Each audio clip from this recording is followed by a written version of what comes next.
कि खुदा के फजल से इज्जत मिली नाते सुनाने की, खुदा के फजल से इज्जत मिली नाते सुनाने की।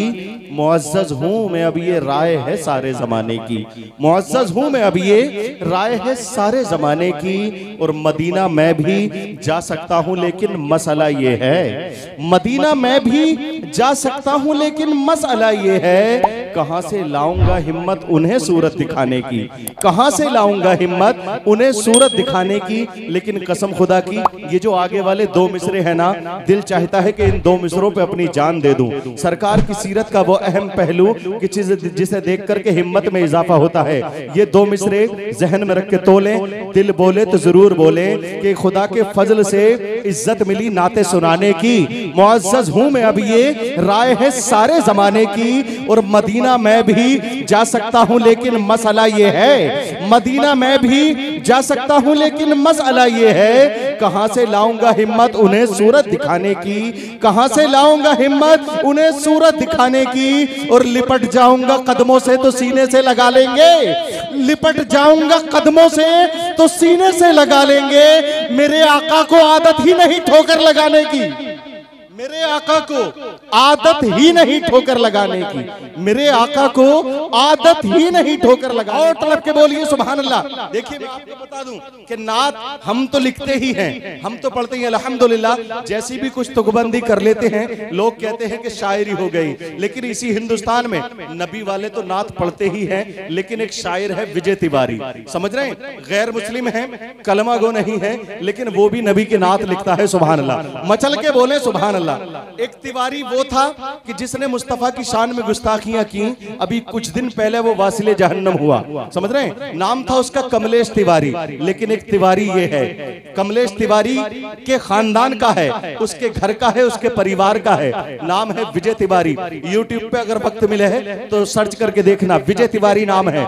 नबी के नात लिखता है, कहता है मुझको लगती है दुनिया में सबसे भली, मुझको लगती है। उसकी फिक्र देखें, उसकी सोच देखें। हम कहते हैं कि हम नबी के वफादार हैं, नबी के गुलाम हैं, नबी का कलमा पढ़ने वाले हैं, रात और दिन नबी का जिक्र करते हैं, नबी के नाम पर दरूद पढ़ते हैं। लेकिन वो विजय तिवारी है, कलमा गो नहीं है, मुसलमान नहीं है। लेकिन फिक्र देखें उसकी, सोच देखें उसकी। मैं तो दुआ करता हूं परवरदिगार उसे ईमान की दौलत से नवाज दे। लिखता है कि मुझको लगती है दुनिया में सबसे भली, मेरे आका के रोजे पे जाती गली, मेरे आका के रोजे पे जाती गली। और जी में आता है उसके कदम चूम लूं, जी में आता है उसके कदम चूम लूं, मेरे आका के हाथों जो बकरी पली। सोच देखें, सोच देखें विजय तिवारी की। हमारा ख्याल ये आता है कि हम मदीना जाएंगे, उन जर्रात को चूमेंगे जहां से मेरे मुस्तफा गुजरे हैं, नबी के नक्शे पा को चूमेंगे, नबी की चौखट को चूमेंगे, सुनहरी जाली को चूमेंगे। लेकिन विजय तिवारी कहता है कि जी में आता है उसके कदम चूम लूं, मेरे आका के हाथों जो बकरी पली।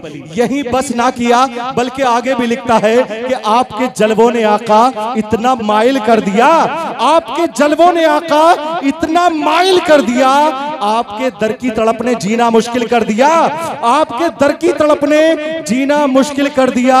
और आपकी पाकीज़गी की और क्या होगी मिसाल, आपकी पाकीज़गी की और क्या होगी मिसाल। आप पर अल्लाह ने कुरान नाजिल कर दिया, आप पर अल्लाह ने कुरान नाजिल कर दिया। ली नहीं, पूरा मजमा बेदारी के साथ बोले, क्योंकि हम उस हुसैन के मानने वाले हैं जिनके ताल्लुक से ये कादरी फकीर कहता है कि वो बेकसों की तबीयत सवार देता है, वो बेकसों की तबीयत सवार देता है, वो पल में डूबी कश्ती उभार देता है, वो पल में डूबती कश्ती उभार देता है। वो और होंगे जिन्हें प्यास मार देती है, वो और होंगे जिन्हें प्यास मार देती है। हुसैन प्यास से पानी को मार देता है, हुसैन प्यास से पानी को मार देता है। कि प्यास दरिया की निगाहों में छुपा रखी है, प्यास दरिया की निगाहों में छुपा रखी है। हमने आका से बड़ी आस लगा रखी है, हमने आका से बड़ी आस लगा रखी है। और इसके लहजे की कशिश कैसे बताऊं तुमको, इसके लहजे की कशिश कैसे बताऊं तुमको, इसके लहजे ने मेरी नींद उड़ा रखी है।